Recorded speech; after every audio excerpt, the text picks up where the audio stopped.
Salut mesdames et messieurs, bienvenue dans votre chaîne d'information Africa Actu. L'information nous hisse au sommet du monde, alors si vous êtes nouveau, abonnez-vous et cliquez aussi sur la cloche de notification pour ne plus rien manquer. Un ministre met Macky Sall en danger. S'il y a une chose que personne ne constatera au Sénégal, c'est que le système de santé est plus malade que les patients qu'il est censé soigner. Des Sénégalais meurent dans les hôpitaux, d'autres voient leur vie basculer à tout jamais par négligence ou erreur médicale. Cette situation qui commence à prendre des proportions inquiétantes sous le régime de Macky Sall a mis les Sénégalais dans tous leurs états. La colère fuge de partout. Le chef de l'État doit prendre les mesures qu'il faut pour éviter l'irréparable. Alors qu'on n'a pas encore fini d'épiloguer sur le scandale des passeports diplomatiques, le pays vit un autre scandale encore plus dangereux. Et il se passe dans les structures sanitaires. Désormais, les hôpitaux sont devenus des mouroirs. Sinon, comment expliquer qu'en 2022, des patients meurent en couche?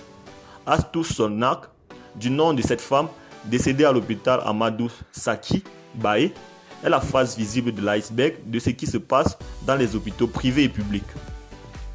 Depuis l'annonce de son décès, les Sénégalais sont sortis de leur silence pour dénoncer ce qui se passe au sein des structures sanitaires. Sur les plateaux de télévision ou sur les réseaux sociaux, c'est l'heure du déballage. Et le président Macky Sall a exigé toute la vérité sur ce drame. Et quand on écoute les témoignages faits par les victimes, l'on se rend compte des traitements inhumains subis par certains de ces malades. Mauvaise qualité d'accueil, manque d'expérience du personnel sanitaire et plateau médical très bas sont autant de problèmes qui gangrènent ce secteur. Les Sénégalais ont fait sauter les verrous du tabou au sein des hôpitaux. Dépités par cette situation, ils sont en train de se radicaliser en silence. Les discours tenus sur les réseaux sociaux démontrent clairement qu'ils sont au bout du rouleau. Si toute cette colère venait à éclater, l'irréparable pourrait se produire dans une structure sanitaire. À écouter les Sénégalais parler, l'on se rend compte qu'ils sont désormais prêts à tout pour se faire entendre. Mais aussi qu'on respecte leur droit à la santé, à une santé de qualité autant pour moi. Les syndicalistes de la santé qui passent leur temps à réclamer les indemnités ont un combat plus important à mener.